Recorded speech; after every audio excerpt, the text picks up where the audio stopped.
छोड़ के कम्ब ले लो विदेश, छोड़ के कम्ब ले लो विदेश। झर झर बहे आँख समोती दो बर भेल कलेश। अपन देश अपन देश अपन देश अपन देश। छोड़ के कम्ब ले लो विदेश, छोड़ के कम्ब ले लो विदेश। झर झर बहे आँख समोती दो बर भेल कलेश। अपन देश अपन देश अपन देश अपन देश। मिथिला गावैगी, मिथिला गावैगी।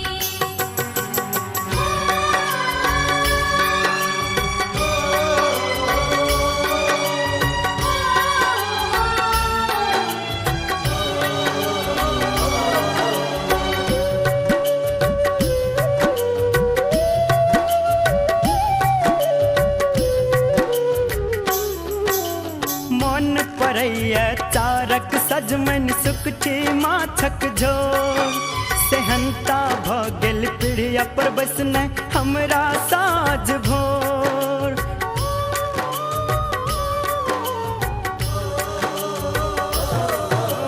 मन परैया चारक सजमन सुकठी माछक झोर। सेहनता भ गेल पीढ़िया पर बसने हमरा साज भोर। मन परैया पर पाविन सब अपन भाषा भेष। झर झर बहैया आँख समोती दो बर भेल कलेश। अपन देश अपन देश अपन देश अपन देश। मिथिला गावैगी, मिथिला गावैगी। मिथिला गावैगी मिथिला गावैगी।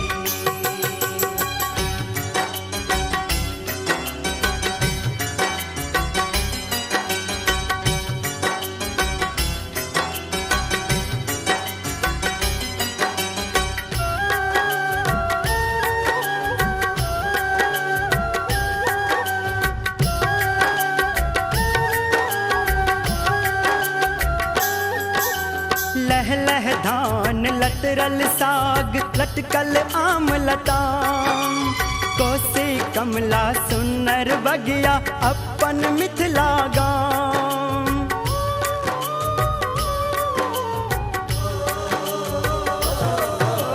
लह लह धान लतरल साग लटकल आम लताम।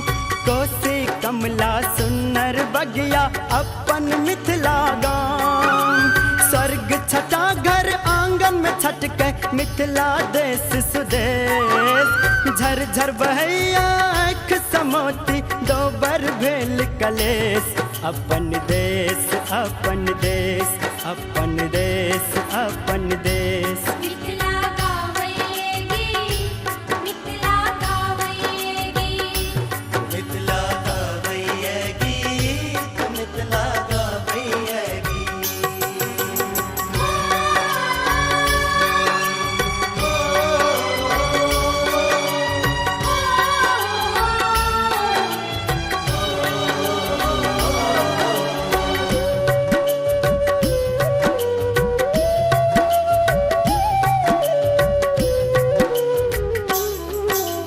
मैकेर बन की साहू केर कर्जा बुचिया बहिन के राखी।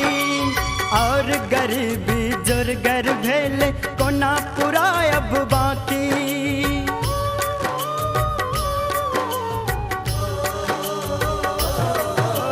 मैकेर बन की साहू केर कर्जा बुचिया बहिन के राखी। और गरीबी जोरगर भेले कोना पुरायब बाकी। शांति स्वरूपा जान की माता रक्षा करू सलहेश। झर झर बहैया आँख समोती दो बर भेल कलेश। अपन देश अपन देश अपन देश अपन देश। छोड़ के कम्ब ले लो विदेश, छोड़ के कम्ब ले लो विदेश। झर झर बहे आँख समोती दो बर भेल कलेश।